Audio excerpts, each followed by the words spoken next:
എയ്ഡ്സിന്റെ കൂടെ എയ്ഡ്സിന് കാര്യങ്ങളൊക്കെ ചെയ്യാൻ വേണ്ടിയിട്ട് the company of rich woman the parish of rich woman,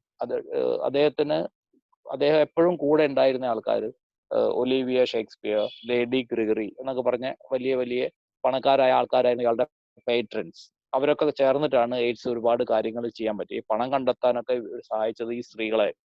ഇവരുമായിട്ട് വലിയ അടുപ്പമായിരുന്നു. എയ്ഡ്സിന് ഒരു പക്ഷേ പണക്കാരനായി ജനിച്ചുകൊണ്ട് അവരുമായിട്ടുള്ള ഒരു അടുപ്പം കൂടുതൽ പറ്റുമായിരുന്നു സാധാരണക്കാരനേക്കാളും. ഇതാണ് എയ്ഡ്സിന്റെ ഒരു ജനറൽ ആറ്റിറ്റ്യൂഡ് എന്ന് പറയുന്നത്. The parish of rich woman indicates his association with Lady Gregory and Olivia Shakespeare, who actually were instrumental in reviving this particular tradition. Physical decay അവസാനമാകുമ്പം എയ്ഡ്സിന് ഒരുപാട് അസുഖങ്ങളൊക്കെ ഉണ്ടായിരുന്നു. എന്നാലും എയ്ഡ്സ് മനസ്സിനെ സജീവമായിട്ട് നിർത്തിക്കൊണ്ടാണ് പല കവിതകളും ഒക്കെ എഴുതിയത്. എല്ലാവർക്കും ഉണ്ടാകുന്ന പോലെ തന്നെ when you age things become bad. Yourself, physical decay and yourself. Mad Ireland hurt into poetry.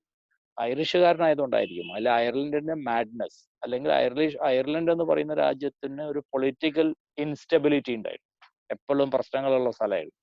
അതില് ബ്രിട്ടീഷ് റൂളിൽ വളരെ അസംതൃപ്തരായിക്കൊണ്ട് ഇവര് ഐറിഷ് ലിബറേഷന് വേണ്ടിയിട്ട് പോരാടിയ ഒരു ആർമിയായിരുന്നു ഐറിഷ് ആർമി. ഇതിനെ പറ്റിയിട്ട് എയ്ഡ്സ് ഒരുപാട് കവിത എഴുതിയിട്ടുണ്ട്. ഈസ്റ്റർ 1916 എന്ന കവിത വളരെ പോപ്പുലർ ആണ്. അതൊക്കെ ഐറിഷ് റെവല്യൂഷൻ. അപ്പോൾ അയർലൻഡിന്റെ ഒരു സന്നിഗ്ധമായ ഒരു അൺസേർട്ടൺ ആയിട്ടുള്ള ഒരു പൊളിറ്റിക്കൽ ബാക്ക്ഗ്രൗണ്ട് എയ്ഡ്സിന്റെ ഒരുപാട് കവിതകൾക്ക് കാരണമായിട്ടുണ്ട്. അപ്പോൾ ഒരുപക്ഷെ ഒരു മാഡ്നസ്, ഒരു പൊളിറ്റിക്കൽ മാഡ്നസ് ഉദ്ദേശിക്കുന്നത്, ഒരു തീവ്രത, നമ്മുടെ സുഭാഷ് ചന്ദ്രബോസിന്റെ ഒക്കെ പോലെ ഒരു തീവ്രമായ ഒരു രാഷ്ട്രീയമുള്ള സ്ഥലമായിരുന്നു അയർലൻഡ്. ആ രാഷ്ട്രീയം എയ്ഡ്സിനെ ഒരുപാട് കവിതകളിലേക്ക് എഴുതാൻ വേണ്ടി സഹായിച്ചിട്ടുണ്ട്. ഇപ്പൊ ഇവിടെ ഉപയോഗിക്കുന്ന വാക്ക് ശ്രദ്ധിക്കുക, ഹേർട്ട് എന്നാണ് ഉപയോഗിക്കുന്നത്. ഈ നാടിന്റെ ഒരു അവസ്ഥ കണ്ടിട്ട് ഹൃദയം നൊന്തിട്ടാണ് എയ്ഡ്സ് പല കവിത എഴുതിയത്. അതാണ് മാഡ് അയർലൻഡ് ഹേർട്ട് എന്നുള്ള വാക്ക് ഉപയോഗിച്ചത്. The madness, political madness or instability of Ireland made AIDS actually hurted him, or maybe made great wounds in his mind, and which later turned out to be poems like Easter 1916, September 1913. അങ്ങനെ ഒരുപാട് കവിതകൾ AIDS ഈ കാലത്ത് എഴുതിയിട്ടുണ്ട്. Now Ireland has madness and weather still. Yeats മരിച്ചിട്ടും ഐറിഷിന്റെ കാലാവസ്ഥ മാറിയിട്ടില്ല. അപ്പൊ സുഭാഷ് ചന്ദ്രബോസ് മരിച്ചിട്ടും ഇന്ത്യ സ്വാതന്ത്ര്യം കിട്ടാൻ വേണ്ടിയുള്ള പോരാട്ടത്തിൽ മുന്നോട്ട് പോയിട്ടുണ്ട്. ആളുകളുടെ മരണം നമ്മളെ രാജ്യത്തിനെ ബാധിക്കില്ല. For poetry makes nothing happen. ഇതാണ് ഏറ്റവും പ്രസിദ്ധമായ വരികൾ ഇതിൽ. ഇത് ശരിയോ തെറ്റോ നമുക്ക് ആലോചിക്കാം. കവിതയ്ക്ക് വലിയ മാറ്റമൊന്നും ഉണ്ടാക്കാൻ പറ്റില്ല. പൊളിറ്റിക്കൽ ക്ലൈമറ്റിൽ കവിക്ക് വലിയ മാറ്റം ഉണ്ടാകും. പക്ഷെ എവിടെയാ കവിത മാറ്റം ഉണ്ടാക്കുക? It survives in the valley of its making, where executives would never want to tamper. So കവിത മാറ്റുണ്ടാക്കുന്നത് എവിടെയാണ്? ആളുകളുടെ മനസ്സിലാണ്. രാജ്യത്തിന്റെ പുരോഗതിയിലോ രാഷ്ട്രീയത്തിലോ സാമ്പത്തിക അവസ്ഥയിലോ ഒന്നും കവിത മാറ്റുണ്ടാക്കുന്നുണ്ടാവില്ല. പക്ഷെ വ്യക്തിപരമായിട്ട് വായിക്കുന്ന ഒരാളുടെ മനസ്സിൽ ഈ കവിത ചില നൊമ്പരങ്ങൾ ഉണ്ടാവും. അവിടെ ആർക്കും കയറി ചെല്ലാൻ പറ്റില്ല. No executives can come there. അപ്പൊ നമ്മളൊരു ഇൻഷുറൻസ് ഏജന്റിനോ, അല്ലെങ്കിൽ ഞാൻ എക്സിക്യൂട്ടീവിന്റെ എക്സാമ്പിൾ പറയാണ്, ഒരു സെയിൽസ് റെപ്രസെന്റേറ്റീവിന് കയറി വരാൻ പറ്റാത്ത മനസ്സിന്റെ ഒരു കോണിലാണ് ഒരു കവിത നമുക്ക് മാറ്റുണ്ടാക്കുക. Flows in south from ranches of isolation. Poems actually pour in. നമുക്ക് എല്ലാവർക്കും സെൻസിറ്റീവായ ഹാർട്ട് ഉണ്ടാവും. ഒരു വരി വായിക്കുമ്പോൾ നമ്മൾ in isolation may be it flows. ഈ കവിത ഒരു പ്രവാഹം പോലെ മനസ്സിൽ ഇങ്ങനെ കൊണ്ടു നടക്കുന്നു. And busy griefs. നമുക്ക് ഒരുപാട് വിഷമങ്ങൾ ഉണ്ടാവുമായിരിക്കും. ആ വിഷമങ്ങളെ കൂട്ടത്തിൽ ഈ കവിത വായിക്കുമ്പോൾ ഓരോരുത്തരെയും ഓരോ കവിതകൾ വായിക്കുമ്പോൾ ഓരോ രീതിയിലാണ് ബാധിക്കും.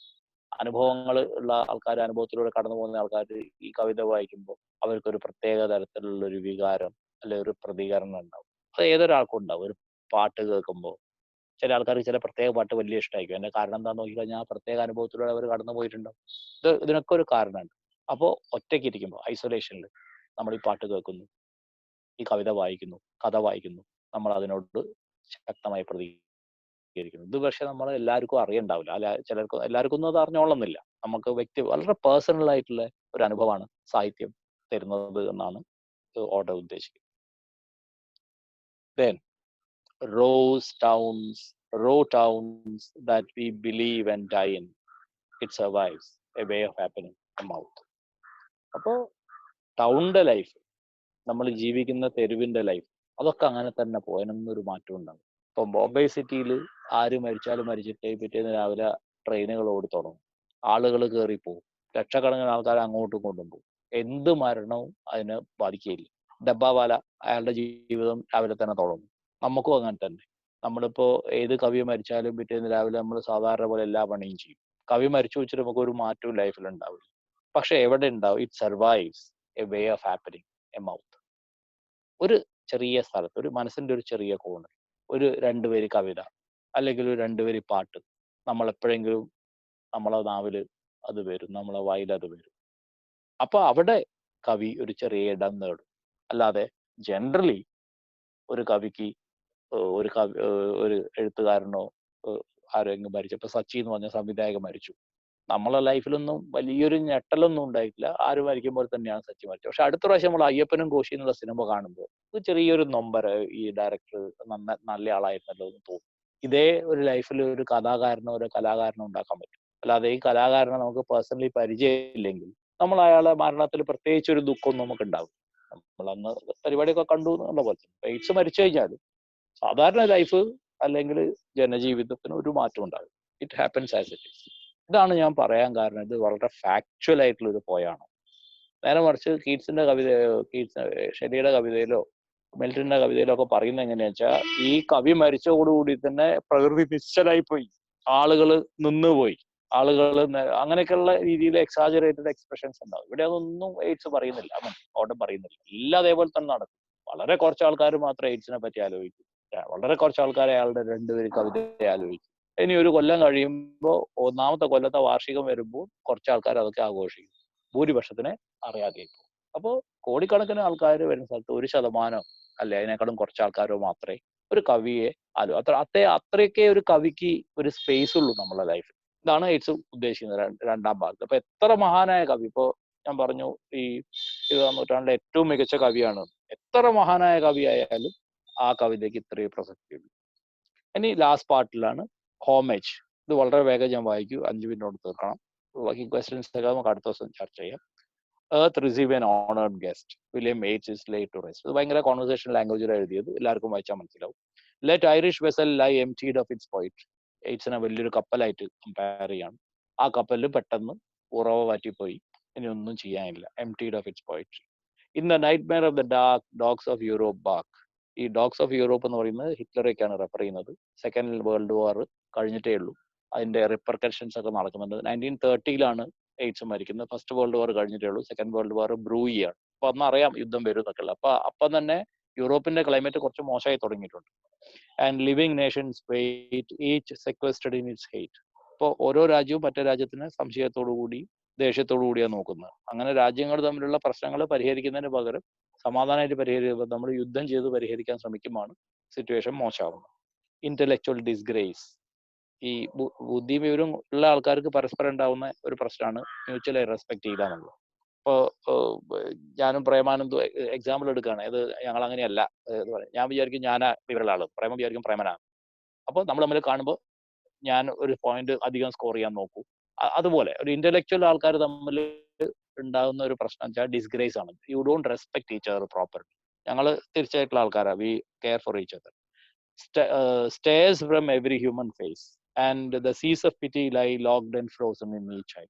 ആര് തമ്മിലും ഒരു സിമ്പതി ഉണ്ടാവില്ല, എംപത്തറ്റിക് ആയിട്ടുള്ള ഡീലിംഗ് ആൾക്കാർ തമ്മിൽ ഉണ്ടാവില്ല, രാജ്യങ്ങൾ തമ്മിൽ ഉണ്ടാവില്ല. അതിന്റെ ഭാഗമായിട്ട് നമുക്ക് യുദ്ധങ്ങൾ ഉണ്ടാവും. ഫോളോ പോയിറ്റ് ഫോളോ റൈറ്റ്. കവിയെ പിന്തുടരുക, കാരണം കവികള് എപ്പോഴും ശരിയായിരിക്കും. From the bottom of the night with your unconstraining voice still persuade us to rejoice. അപ്പോൾ കവിത എന്ന് പറയുന്നത് നമുക്ക് എപ്പോഴും സന്തോഷം തരുന്ന, ആനന്ദം തരുന്ന വാക്കുകളാണ്. ഈ കവിതകൾ വായിക്കാൻ നമുക്ക് വളരെ സന്തോഷം ഉണ്ടാവുകയും കവിത പറയുന്ന പല കാര്യങ്ങളും നമ്മൾ അനുഭവിക്കുന്ന പല കാര്യങ്ങളും ഒന്ന് തന്നെയായിരിക്കും. ആ സമയത്ത് നമ്മൾ വളരെ എക്സൈറ്റഡ് ആയിട്ടാണ് ഈ കവിതകൾ കാണുക. With the farming of a verse make a vineyard of curse, seeing of human unsuccess in a rapture of distress. പല മികച്ച കവിതകളും അൺസക്സസിനെ പറ്റിയിട്ടുള്ളതാണ്, സക്സസിനെ പറ്റിയിട്ടുള്ളതല്ല. In a rapture of distress that a human being can perhaps read. നമ്മൾ വളരെ വിഷമിച്ചിരിക്കുമ്പോൾ നമ്മൾ ആശ്വാസത്തിന് വേണ്ടി ചിലപ്പോൾ ബുക്ക് വായിക്കുന്ന ആൾക്കാരുണ്ട്, മ്യൂസിക് കേൾക്കുന്ന ആൾക്കാരുണ്ട്. Let the healing fountain start. ഇപ്പൊ സാഹിത്യത്തിന് മനുഷ്യന്റെ ജീവിതത്തിൽ കൊടുക്കാൻ പറ്റുന്ന ഏറ്റവും വലിയ സമ്മാനം എന്താ ചോദിച്ചാൽ a healing fountain. It can heal our emotions. ഈ കാര്യങ്ങൾ പട്ടിണിനെ പറ്റിയിട്ട് ഒരാള് പട്ടിണി കടന്നു പോകുമ്പോൾ അയാൾ ജീൻ വാൽജിന്റെ ലാ മിറാബെലെ എന്നുള്ള ബുക്ക് വായിക്കും.